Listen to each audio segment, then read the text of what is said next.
आकर रण में ललकारी थी, वह झांसी की झलकारी थी। गोरों से लड़ना सिखा गई, रानी बन जौहर दिखा गई। इतिहास कुछ नामों को अमर कर देता है और कुछ बलिदानों को खामोशी में दफना देता है। रानी लक्ष्मीबाई का नाम तो हर कोई जानता है, लेकिन क्या आप जानते हैं लक्ष्मीबाई की परछाई कही जाने वाली और रानी के लिए हंसते हंसते बलिदान देने वाली एक और वीरांगना थी। आज की कहानी है रानी झलकारी बाई की, एक साधारण लड़की जो इतिहास की असाधारण नायिका बन गई। झलकारी बाई का जन्म लगभग 1830 के आसपास उत्तर प्रदेश के झांसी जिले में भोजला गांव में हुआ था।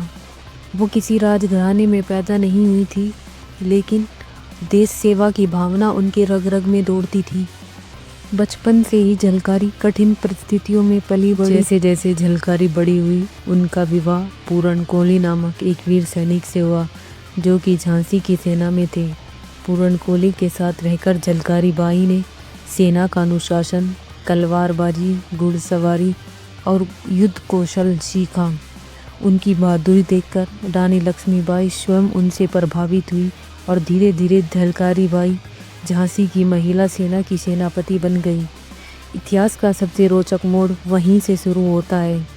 झलकारी बाई दिखने में बिल्कुल रानी लक्ष्मीबाई के जैसी ही थी और रानी लक्ष्मीबाई ने इसी समानता को कमजोरी नहीं बल्कि रणनीति बना लिया था। यह बात है 1857 की क्रांति की। अंग्रेजों के खिलाफ भारत की आज़ादी की लड़ाई लड़ी गई। लॉर्ड डलहौजी की राज्य हड़प नीति के तहत अंग्रेजी सेना झांसी पर हमला कर देती है। झांसी की स्थिति बेहद गंभीर थी। अंग्रेज सीधे रानी लक्ष्मीबाई को पकड़ना चाहते थे। तब झलकारी रानी लक्ष्मीबाई से कहती है कि रानी, आज झांसी को मेरी ज़रूरत है।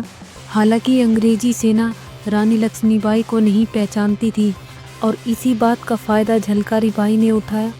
लक्ष्मीबाई बनकर अंग्रेज़ों को चकमा दिया और लक्ष्मीबाई को झांसी से सुरक्षित निकाला। और झलकारी बाई अंग्रेज़ों से लड़ती रही, हंसते हंसते मातृभूमि के लिए अपने प्राणों को न्यौछावर कर देती है। दुर्भाग्य से ब्रिटिश इतिहासकारों ने झलकारी बाई के बलिदान को छुपा दिया, लेकिन लोकगीतों, लोक कथाओं और जनमानस में उनकी कथा आज भी जीवित है।